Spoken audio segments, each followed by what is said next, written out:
shut the fuck up, bro. Let a person be emotional, dude. What the fuck's wrong with you? Jesus Christ. Like, I mean, Legal has always been a liberal. He's always been woke. And so is Philip DeFranco. The videos. All right, we'll watch it. What is basically the execution of Alex Pretti. I've seen it from more angles and more times than I care to repeat. I'm not going to give an in-depth frame-by-frame analysis. You don't need a lawyer to tell you what you can see with your own eyes, which is that it was an inexcusable state-sanctioned murder. There is no excuse. There is no justification. And it is the latest in what is probably a long line. This one happens to have been videotaped, thankfully, by many brave bystanders.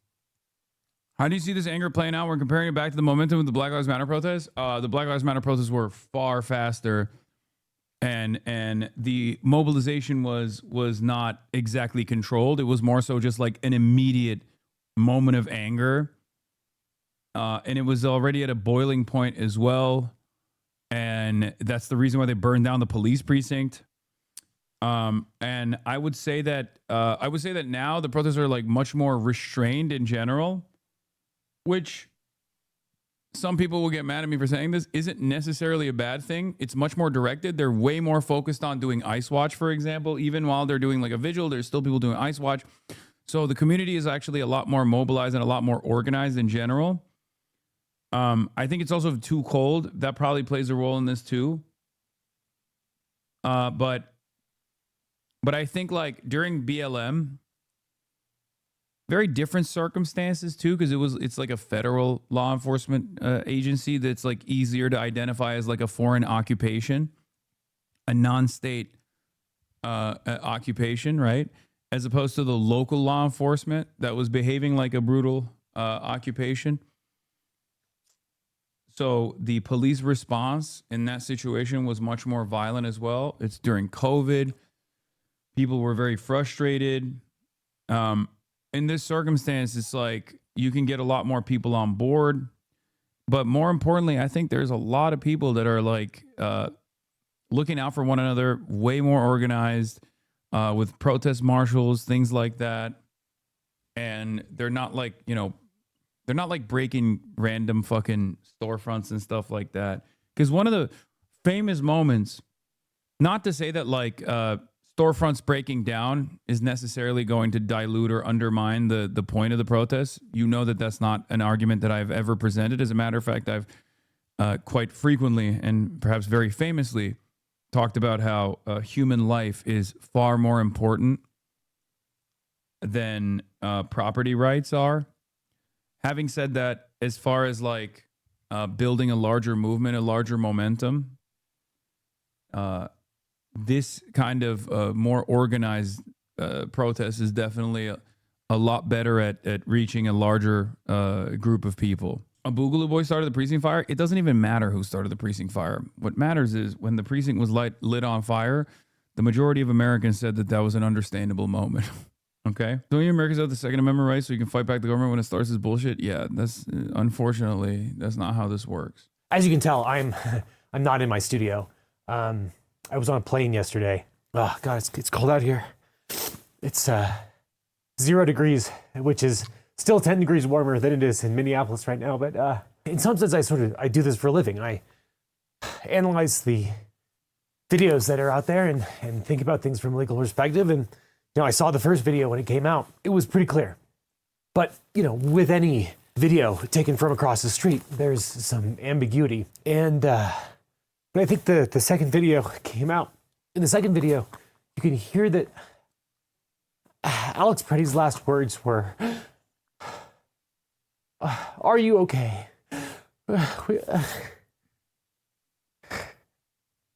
Which he said to the woman that was next to him, who had been pushed down by the ICE or CBP officer who was acting unhinged, where Alex Pretti just has his phone out and his left arm is free. I think those were his last words, and I think those were his last acts, was trying to help the woman that was pushed down by the man in the green sweatshirt, who I think eventually was the first agent who shot him. This is not good optics. Shut the fuck up.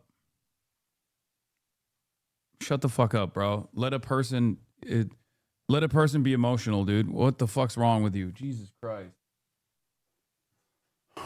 Some of y'all are crazy, man.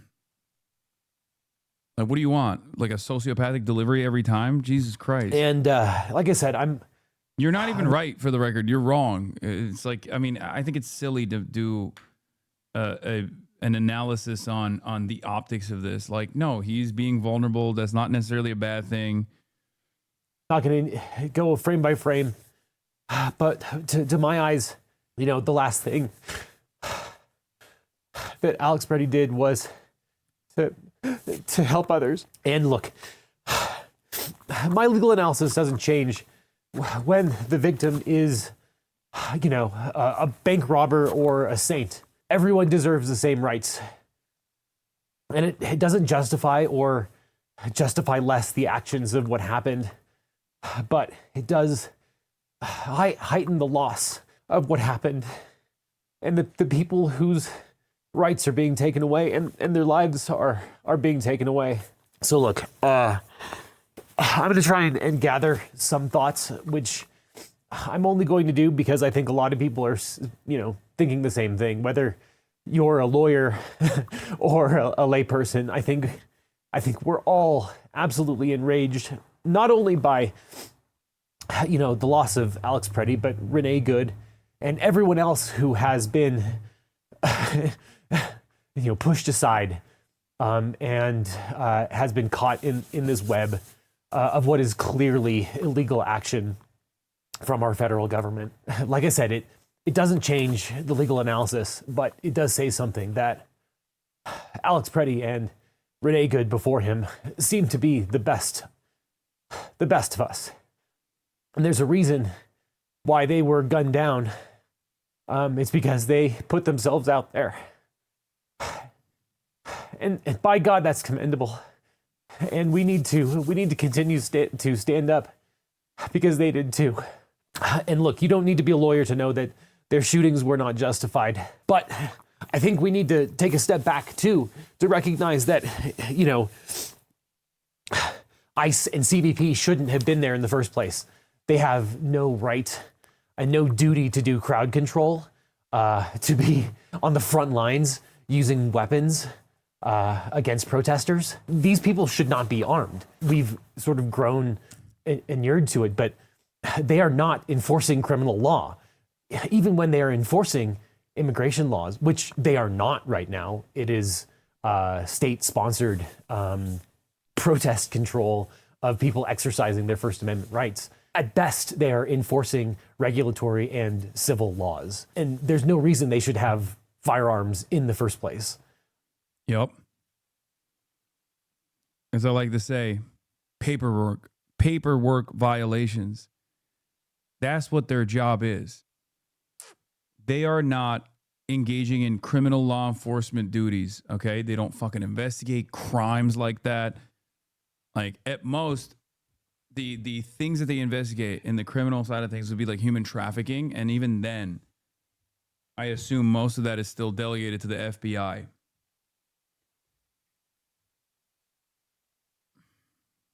I don't even think should have less lethals like pepper balls, and they shouldn't be using tear gas and pepper spray and bear spray on protesters. That's insane.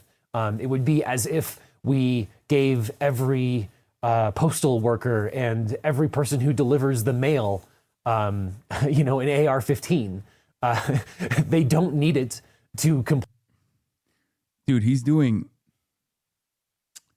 the classic anti-police arguments that I engage in, by the way, which is interesting. As I love to say, landscapers are the hardest, like the most dangerous job in America. Postmen have a much more deadlier job than cops do. Landscapers have a much deadlier job than cops do. Imagine if you gave a fucking landscaper an AR-15. Imagine if you turned around and you were like, hey, guess what? You pissed me off today. I was having a bad day. I'm going to fucking shoot you. And then there was a concept called qualified immunity for that too. How is he crying and still handsome? He's just a handsome guy, man. What do you mean? Complete their duties, and it's insane that they have been armed and are wearing flak jackets and are obviously wearing masks for no other reason than to obscure their identity and prevent accountability. Obviously, the shootings are unjustified, but the entire situation that recently Alex Pretti unfortunately found himself in, and the woman next to him, they should not have been pushed aside by these putative federal officers for exercising their First Amendment rights. They should not have been restrained. They should not have been pepper sprayed while they were restrained. And of course, they should not have been shot and murdered while they were prone and restrained. None of that. The entire situation should not have happened. 3,000 ICE and CBP officers should not have been deployed to Minneapolis in the first place. I will echo what some legal commentators have said. This is basically stochastic terrorism. If you send 3,000 untrained psychopaths with guns into a place where people are angry, where they are not effectuating the law, you don't know who's going to die, but you know that people are going to die. And I think that President Trump and I think that Stephen Miller. Yep. No, it's not even stochastic terrorism. It's just terrorism. That's exactly what it is.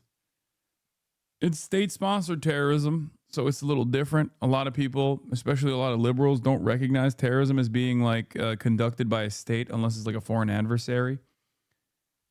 But yeah, no, this is exactly what it is. I mean, this is a domestic occupation. This is what it fucking looks like. And slowly but surely, we are moving in the direction of violating what remains of the Constitution that's supposed to stop things like this from happening.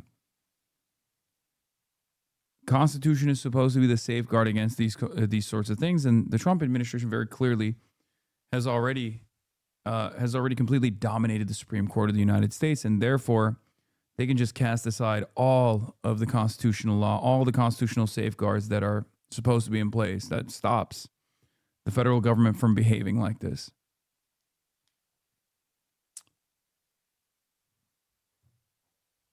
That's what it is. That's what's going on. Have blood on their hands. Because this is what they wanted. It's honestly incredible that the people of Minneapolis and Minnesota have shown as much restraint as they have, and that they have not taken the bait, and they have not responded to violence with violence. And that's incredible. And it deserves commendation. Not the least of which because they're not going to be the last. It's going to come to other cities, predominantly blue and majority Democratic cities, because what ICE and CBP are doing is a terror campaign. It is a pretext that they are effectuating anything related to immigration at this point. And also, I will point out that there are a lot of people doing a lot of good. There are a lot of lawyers working overtime. Right after this happened, lawyers who had already received a temporary restraining order saying that ICE could not employ unconstitutional methods to restrain and punish all of the protesters, filed a emergency motion with the Court of Appeals to lift an administrative stay that was put in place, which is a thing that often happens. And it's insane that they would need a TRO in the first place to restrain these people en masse from conducting unconstitutional raids and unconstitutional methods. But the declarations from people who were on the scene and saw Alex Pretti shot with their own eyes, it's crazy that lawyers would respond within a few hours and get that in front of a judge. It's also... yeah, this is what Legal wrote to me 2 years ago, but that was just like, he wrote that just to get me to fucking buy it and fundraise.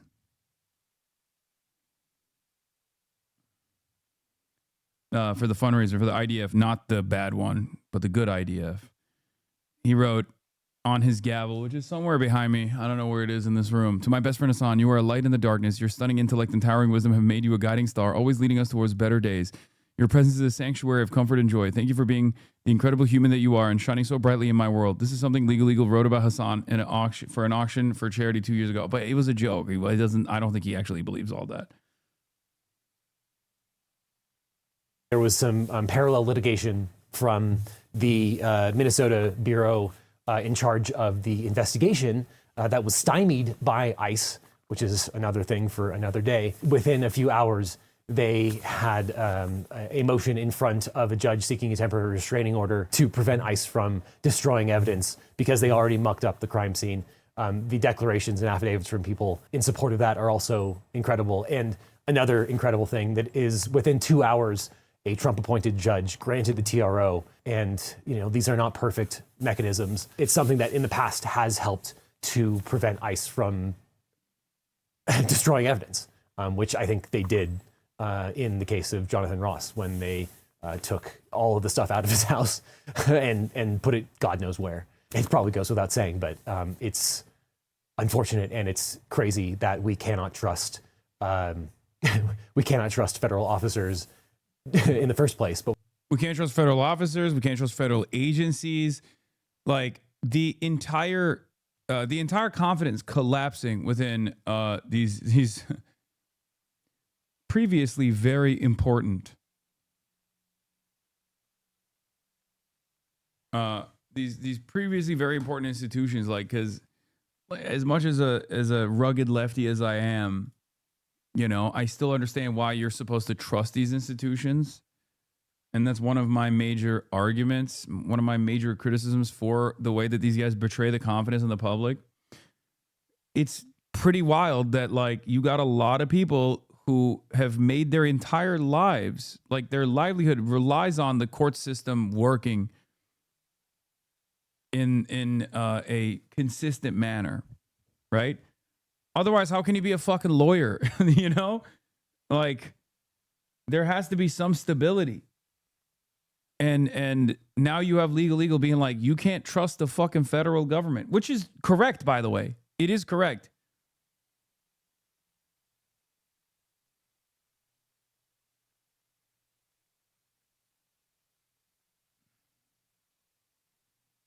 In the absence of these institutions holding everything together, the entire system collapses.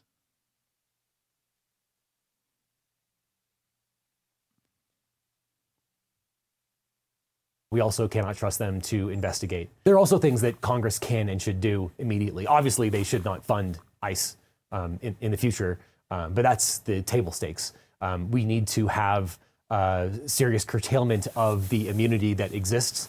Federal officers do not have absolute immunity, but they do have strong immunity, and it is incredibly difficult to sue the federal government when you have had your constitutional rights deprived. Obviously, there's qualified immunity on a state level when state actors do that. It would be unbelievably easy for Congress to amend the current laws to provide a right of action for people to be able to sue, to remove qualified immunity unnecessarily, and to prevent all of this stuff in the future, because the current framework for immunity for people who commit heinous crimes like these, I think it's untenable and it's disgusting. And then, of course, the people who are responsible for this at the very top need to be impeached. This is an impeachable offense. Like I said, I truly believe that this is, or some version of this is exactly what Donald Trump and Stephen Miller wanted. And in some sense, they have gotten what they wanted. And now it's time for them to be removed from office because they are absolutely unfit from top to bottom. It needs to be removed root and stem. And if you thought it couldn't get any more craven than it is, within hours of Alex Pretti's shooting, Pam Bondi sent a letter to Governor Tim Walz saying that if they would turn over voter information, then they would withdraw ICE from Minneapolis. So if you want a confession that this was never about immigration and that on some level this is about winning the next election, and that if you thought that these people couldn't get any more craven, they can, and they will, and they did. I'm